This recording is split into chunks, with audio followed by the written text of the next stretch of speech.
Hello and welcome again for another tips and tricks. This time we're going to focus on SharePoint.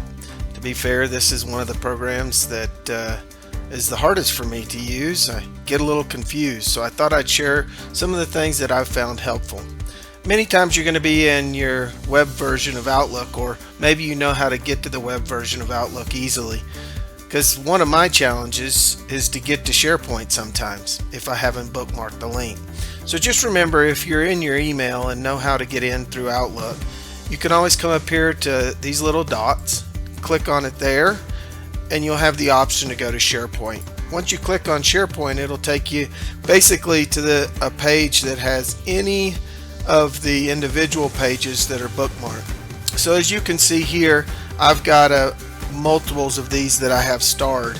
You can always go in and goes direct into the page here, for example, like Training Central, where all of these videos are shared.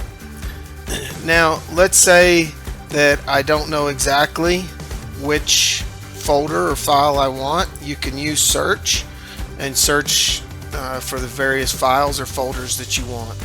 Let's assume that you know and have Training Central here. I'm going to go right in there. Takes me into where all the files are.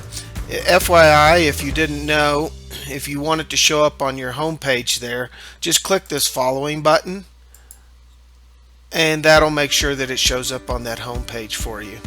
As well, once I get in here, if I want, I can save this as a bookmark in Google or whichever web browser that I'm using. And that way I don't even have to go to that home page. I can just always click on that. You guys might use that now, but if you didn't know, make sure that you save all of those that you want and make things a little easier to get to. From there, we want to show you how to potentially not even need to go into the web-based version of SharePoint to access your files. You see this option here to sync. If while I'm in the folder that I want to sync, I click sync, I'm going to get a couple pages that open up. First, it asks me to sign in. From the sign in page, I just have to hit next. This is telling me the path that I want to save to. Now I've already got this folder on my desktop, but I'm going to go ahead and create a new folder. Click next, next, next, and then later. And then I will have this on my desktop in my OneDrive that I can use. So anytime I go into my File Explorer or Folder Explorer, under my OneDrive, I'll have a bunch of folders there, and I'll have that one there, and I won't even have to go into the web-based version. So that might be helpful as well for you. If you get confused or stuck on that one, let me know. I'm always happy to help as well.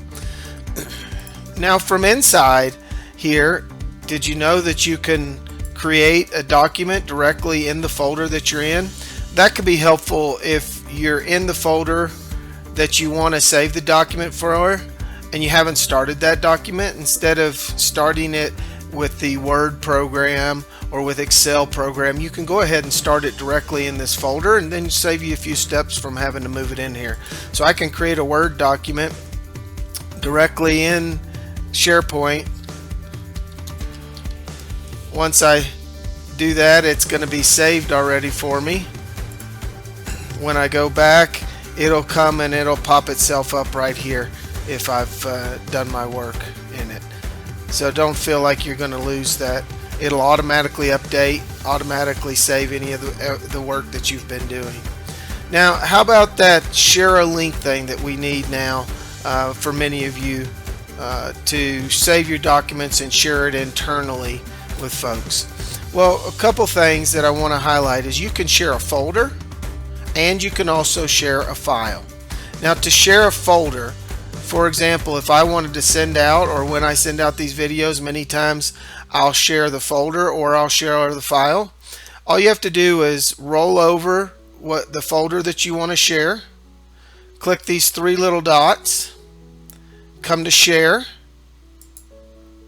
and it'll pop up this little window, and I could share the document directly with a person by typing in their name. Let's say we're going to send it to Lucero. I can click there and hit send. I can put a note in here. Hi, here is the file for John Doe. Or I can come here and copy link. Alright, so I'm going to do that one more time. Go into the three dots, go to share, and either type in the name of the person I want to send this to with an optional note, or click copy link. It goes ahead and says link is copied. I like to go ahead and hit copy again. Now if I come over into my Word, create a new email, and hit paste, here's the link to that folder. And now if I click on that, it will eventually open up the actual folder that I just gave you. Sorry, it's a little slow there. So that's how you can share a link for a folder. Just remember, now that I'm in the actual, I'm going to go back.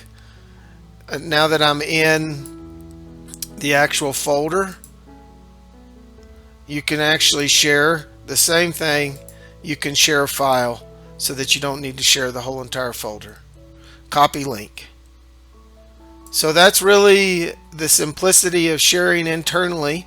And remember that sharing a link will only work inside our FERC organization. So for someone to be able to access that, they would need to have our summitferc.org email address and be able to log into our system. So hopefully that'll help. Please reach out if you are struggling with any of that, especially sharing those links. I'll be happy to help you guys out. And thanks for watching. Have a great day.